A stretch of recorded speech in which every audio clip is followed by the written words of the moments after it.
a global pandemic, to make us want some good old-fashioned comfort food. But if you're like me, that can mean adding a few pounds. But the good news is comfort food can be healthy. Joining us live to show us an idea for one healthy comfort food recipe is Erica Schlick. She is a certified health coach and chef.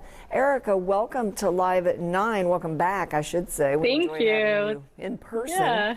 A couple of years ago. I wish I could be there in person again. Yeah, very good to have you. So your idea of healthy is not always locale necessarily, as I referenced. You actually had some health challenges that sent you on a search for healthy food that your mouth enjoyed as well. Tell us a little bit about how you got to this place. Absolutely. I got sick with Lyme disease in 2012, and it took about 2 years for me to get diagnosed. And in those 2 years, I was also diagnosed with celiac disease. So diet was one of the first things that I changed in order to try to regain my health. And I first went on a gluten-free diet, and I felt kind of tired and sluggish all the time. And so it wasn't until I went on a paleo diet that I really started to notice a difference in my energy levels and how my brain was working and just how I felt in general.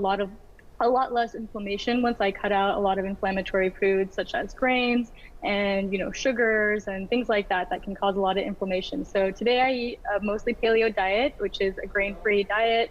It uses a lot of vegetables, a lot of grass-fed meats, and a lot of wild fish and healthy fats as well. Very good. And the recipe you're about to show us includes pasta, which I think I'd say 98% of the population is a comfort food. Go ahead, get it started. What are you going to show us? So this is going to be a unique pasta salad. So I'm actually going to be using cauliflower pasta. And there's a lot of new pastas on the market that incorporate a lot of vegetables that don't have any grains in them. This one is a combination of cauliflower and lentils. There's some that have parsnip and lots of different vegetables. You can even make pasta with zucchini. So lots of ways to get your veggies in. So it's a much healthier pasta salad.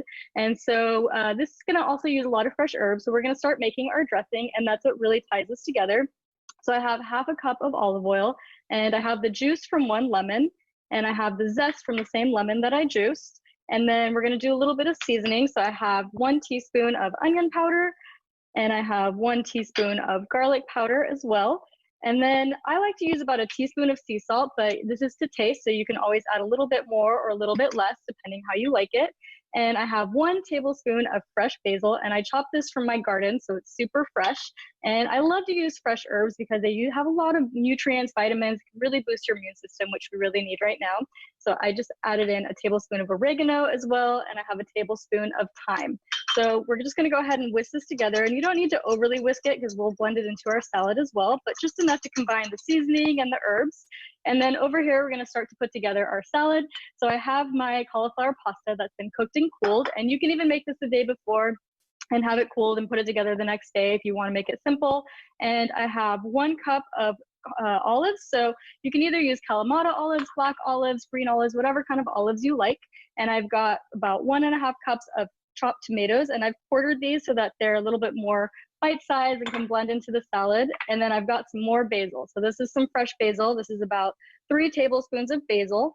And what we're going to do is we're just going to go ahead, and I like to use a fork and just combine this together. So you don't need to overly mix it yet either, because we're also going to blend in our dressing here in just a minute, but just enough to combine some of the bigger pieces.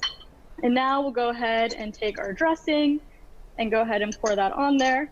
And then we're just going to go ahead and combine this as well. You want to get the herbs and the olive oil all over it. And you can always do a little taste test at the end. If you think it needs a little bit more moisture, you can add a little more olive oil or a little more lemon.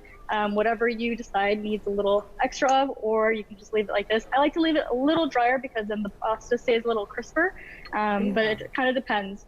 And especially if you're going to make it and eat it later, this salad keeps great. So you can make this early in the day. You can take it to a barbecue, a picnic. This will even keep into the next day if you need to. And often with pasta salad, it gets better the longer it sits. How long do you advise it to sit in the refrigerator and let all these flavors meld before you? A couple hours is usually pretty good. Okay. So if you're going to make it for a barbecue or party, you can make it in the morning and let it kind of sit with the olive oil and the citrus and the herbs. But even the next day, it still tastes good too. So if you want to make it the night before to take to a party, you're going to be good to go. All right. Well, thank you for doing the wandering for your palate. You've written a cookbook on your search and the recipes that helped you get back to health. So congratulations on that. We will link to your Thank website. you. Thank you, Erica. It looks good.